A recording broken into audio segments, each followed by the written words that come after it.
Hello, friends, family, and folks. Thanks for tuning in to Totalitarianism, the origins of totalitarianism, part 3. Hannah Arendt. Thanks for following along. Thanks for the comments, and thanks for being here with us as a group. I must say, here we are in Canada in February, and I love February when the sun's out, the lighting is amazing, and the shadows are long, and you can feel the warmth of the sun. I love it. It's one of my favorite months, and I love how the light comes through the windows in the house and makes shadows, and it's just a very glorious time of year. But once it gets around to the evening part and it's dark and it's cold, it's really hard to go out. So when you're holding something in town and you're one of the people who are hosting it, I guess it's time to go out, right? And so my point is I didn't want to go, number one. And number two, I'd much rather go someplace and laugh and dance, and maybe sing. And we're competing with open mic at Algonquin Cookhouse around here. Anyway, we've got some people who follow this in the States, so hello to you, and maybe you're in warmer weather. But my point in that is, although I was hounded to make a chocolate cake, I made a little brownie type thing, and there's none of it left. Anyway, I had to go, obviously, and I knew that. But I'm just trying to say that it was really difficult to get motivated to go. And honestly, you hardly get in the door. Well, I wasn't in the door. I was in the parking lot, and my back was to someone, and I'm getting things out of the car, and I hear, "Hi, Susie." And it was my friend who came. I won't say names because it's public, so I'll keep that to myself. But, my really, really good friend came, and I just knew he would be an asset, and of course he was. Just such a rich conversation we had, and I really don't even know heads from tails. I don't know where to begin this week in any sort of summary of what occurred last night. I think the biggest thing that I really want to share is the same old that I've been saying the last 3 times, and that is community, to commune with others, to have communion. Each all of it, and to break bread. And so we huddled around some food, and we huddled around some piano, and we looked at old-fashioned Valentine's Day cards, and we saw really amazing posters about peaceful resistance from the 1940s, and just rich beyond rich.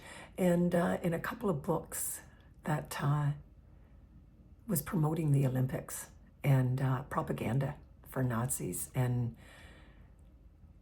it's amazing to look back, and I've heard this said lately, and I've taken a liking to it, and that is, history may not repeat itself, but it certainly rhymes. And what we see happening today just certainly rhymes, doesn't it? It certainly rhymes. I think there's 3,500 people being held in concentration camps in the United States of America right now, and mostly children. And when you go to bed tonight, you can think about that. I don't think they're sleeping on a nice, cozy, warm bed. I don't think they're getting read to before bed, And I think this is good, though. I'm learning about peaceful resistance. I got a little bit of fire in the belly, and I tend to get a little feisty. So that's my nature. It's always been my nature, right? And what I'm learning from this group is how to resist without needing to do that, or how to do it peacefully. And there's such brilliant ways to do that. And a really good example is in the United States, they're purposely putting Mexican flags in their cars so that ICE stops them, and it just takes up their time, right? There are so many clever ways to resist. And the reason we're holding these each week is because it is a form of peaceful resistance to the totalitarianism, the authoritarianism, the dictatorship, the fascism that we see happening around the world. And what do we do about that, right? So the conversation around such things was, by the time I got home, I was just uplifted. I had a new sense of hope, and that's a small community in a small area of Canada. So welcome along. And The week before, I was asked to read a poem, one of my poems that I've written. So I was asked again, and I got a few things going on in life. So anyway, the point is that I didn't get it together quick enough. So what I did was go to some old poems, and I grabbed out two, and I ran out the door, And I read them just before I went out, and I thought, oh, I don't know if these are suitable. Anyway, long and short of it is here are a couple poems, but I give you warning that they could trigger someone. It has to do with sexual exploitation, and it has to do with children.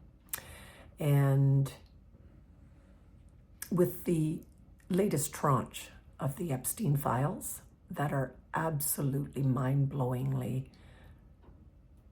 horrific in nature, and how that ties into totalitarianism is really about the similarities I see in wealthy, concentrated wealth that brings around an idea that you can do whatever you want with no consequences. I know that sounds so basic to me.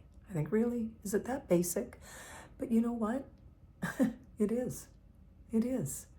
And our structures that we depend on, our institutions that we depend on, are under attack. And they need to be able to hold up to that. And our forefathers and mothers did the best they could to create these institutions to do just that. But we can see that they're not working. Certainly not working as well as we'd like. They work here and there splattered like.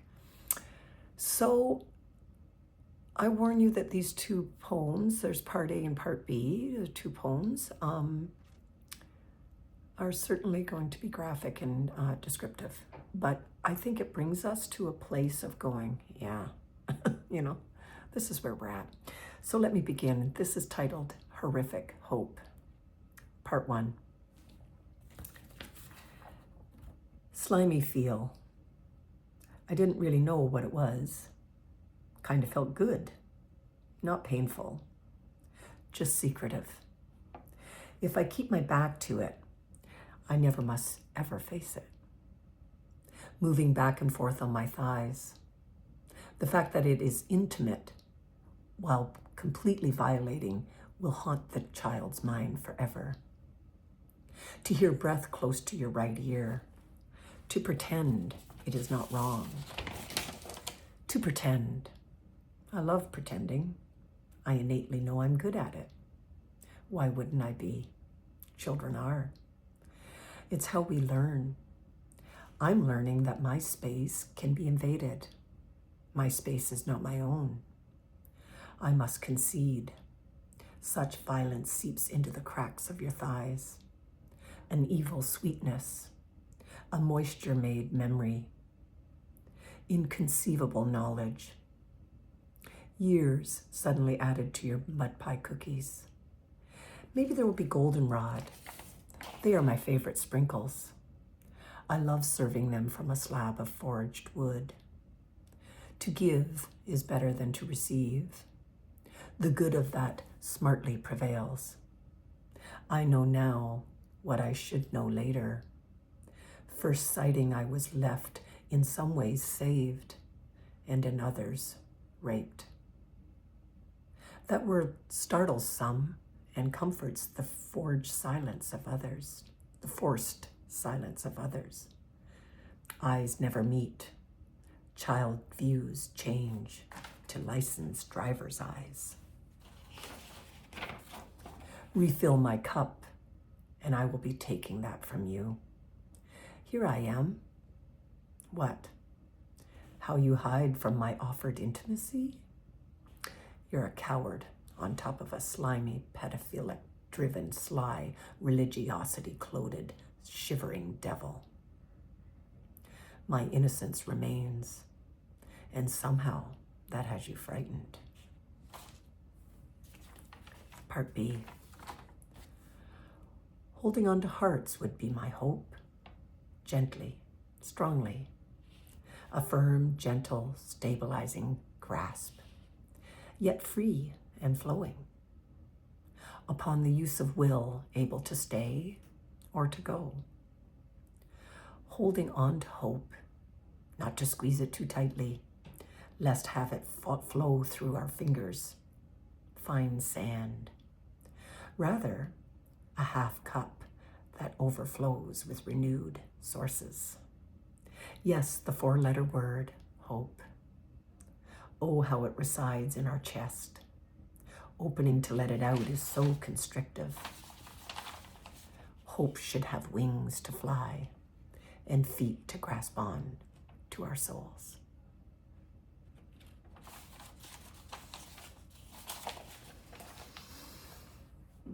So thank you for listening. And I'd like to invite us to see in that the tranche and the terrible abuses that happened to children from the ages of 9 to 17 in the Epstein files that have been now re-released. And the Congress, the privileged Congress, people who get to go in, and it would take them 7 years at what they have been given in resources to even get through them. There are so many.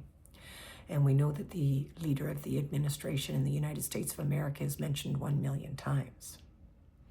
And so this, to me, is where it ties into totalitarianism.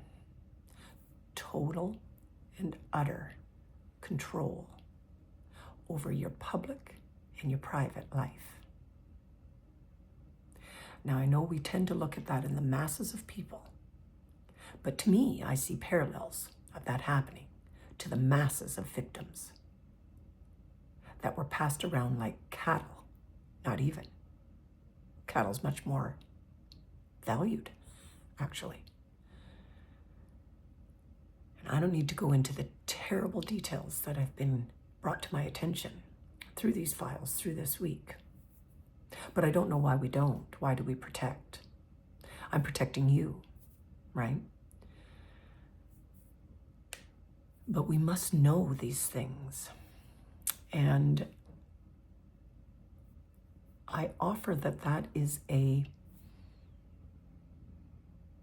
parallel, a smaller version, a microcosm of what can happen with totalitarianism, where you have a group of people, because every single one of those women were vulnerable, I think. They looked for people who had been previously, they purposely looked for people who had been previously traumatized, that were in need, that were searching, that were looking, right? And if I had a dime for every time when I was 18 that I was asked to be a model in Toronto of Canada, I don't know how many times. And let's be real, I'm 5'4". I don't think I'm model material. But what I want to offer to that is I was not vulnerable. Did I come from a perfect place? No, but I was loved and I had belonging and I was not searching. So this kind of trafficking that can happen to any one of us, given the right circumstances, but these particular ones under the Epstein files were people who were looking for somewhere to belong. In the Nazi times, it was the same. They took the mass of people that they knew were not interested in politics, and they essentially exploited them, right? And why is that? They were not interested because it did not serve them. Now, democracy should serve everyone equally. It should, in fact, protect those that are vulnerable more so. But democracies do fail because whoever is at the top has a lot of power. And there is only one superpower left, the United States of America. And when there's one superpower left, it's a dangerous situation. I'm not saying it's because of the United States of America, although that's what I see happening at this moment. It could be any country. No country should have the power that one superpower country does. And if you listen to Mr. Carney, who spoke at the WEF, he brought us to a place that said, hey, how about 20 of these middle people get together? It's so basic, right?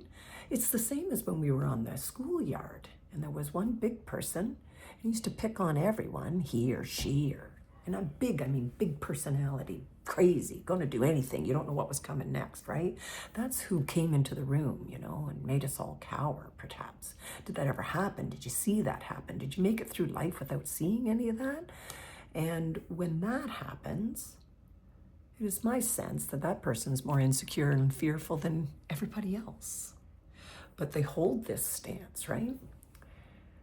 And all we need is for the chickens to get organized, right? The chicken run. I think the chickens are getting organized.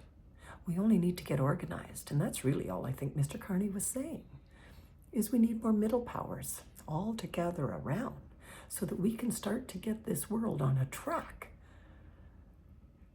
that starts to look closely at the institutions and the policies and the governments that we have in place that divides that power the way it is supposed to.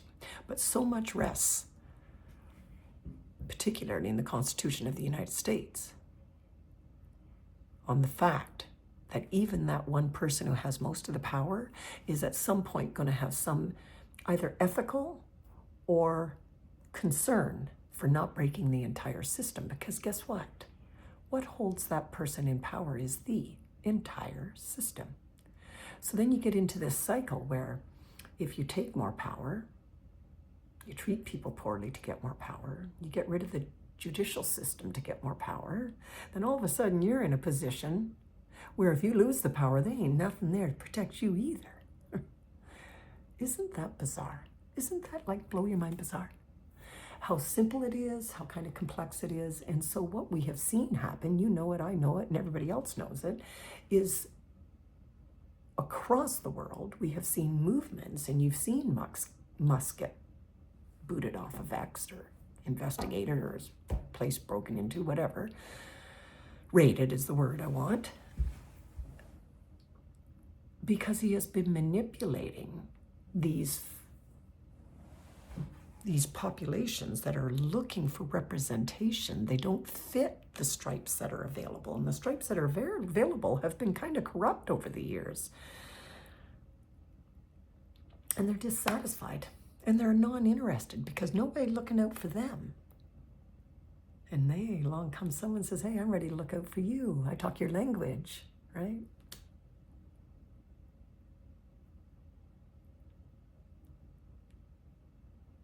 And then you get those people really fired up and upset about how is it that you've been treated in the last number of years and not represented. You get them fired up, get a fire in their belly, right? And you get them emotional. And then you got an emotional vote. That won't change. That vote won't change, right? So, hence the term a populist vote. However, we talked about some of that, but we also talked about, again, one of our members, and he's soft-spoken and slow to interject and just has a way about him that makes you want to cock your ear to hear what he's going to say. And he says, we all imagine who we're going to be when this democracy fails, or when we really have to come to the table, right? And the interesting part is, you know, if you looked at history, as he pointed out to me, there is no one spot. It's a gradual, right? And that's why we are gathering to read this book, this intellectual, screaming intellectual book about how does this happen, is because there's no one time. And we want to be alert, and we invite you to be alert to what is happening and to raise the conversation in places where it is somewhat safe to do so. Because, you know, to bring us back to only 3% of the population actually fully supported the Nazi movement. It's the 97% others that didn't really do much. And we could easily fall into that slot. So I'm sort of here, speak up, show up, stand up, where you think it's safe to do so. And the parallels I see with the Epstein tranche that has come out is There is no end. Just like with the Nazi movement at the end, everybody went, what just happened, right? I didn't know that was happening. I put people on trains, but I didn't know where they were going. I put people in showers. I thought I was putting them in the showers, but it was a gas chamber. Like at what point do we smell the loss of institutions and democracies? And we may not like them the way they are, but they are collapsing. They are collapsing. And my question is, what does it look like for the phoenix to come up out of the ashes? Not just that, more importantly, what happens when we're walking knee deep in those, or neck deep in those ashes, and the chaos, and this, you taking the time to just be here with me, and for me to share with you what I experienced last night from really amazing people gathering around in a little wee tiny town in Northern Ontario, Canada, to say, something happening here. What it is ain't exactly clear. There's a man over there. Says, you better beware. Stop, hey, what's that sound? Ever look what's going down? Right? At what point do we stop and say, what are we going to do?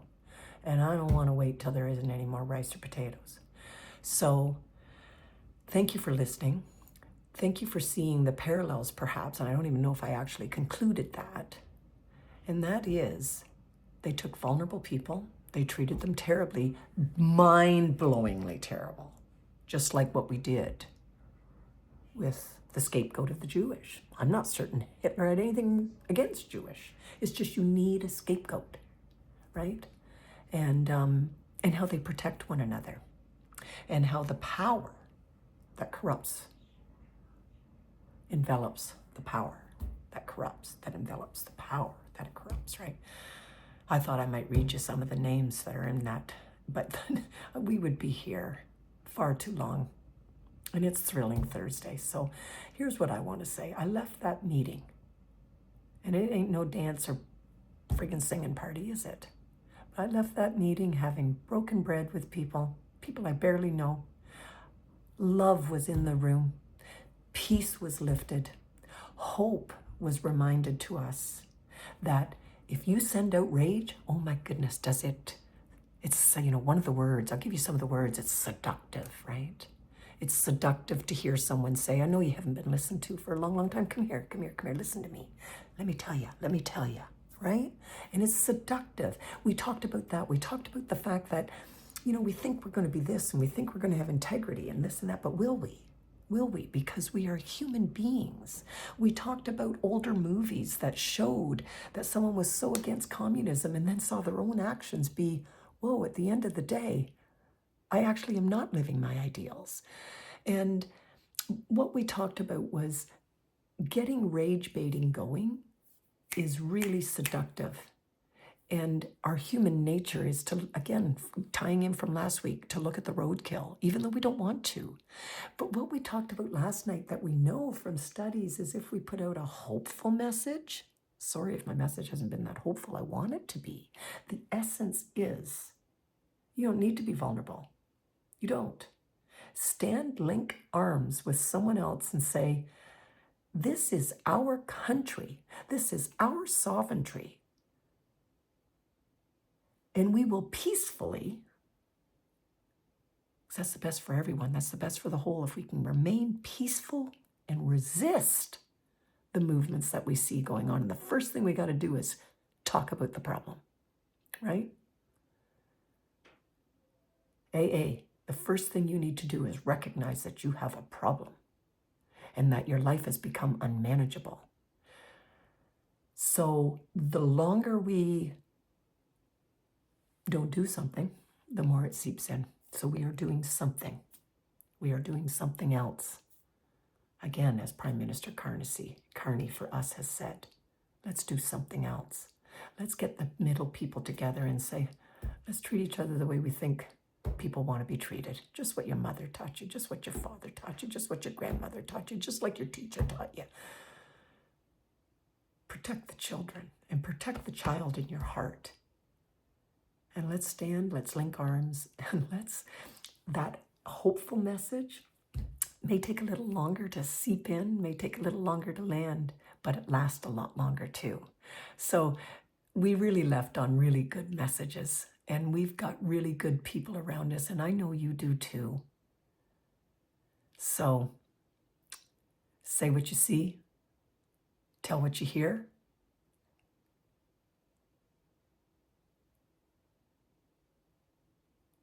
Search out hope, give it wings to fly to other people, and keep its feet securely fastened to your soul. And we can manage, and we will, the human spirit. Thank you for listening. Hope it wasn't too long. And go find some thrills. It's Thursday. Find some laughter. Cheers, everyone. Thank you. Canada here.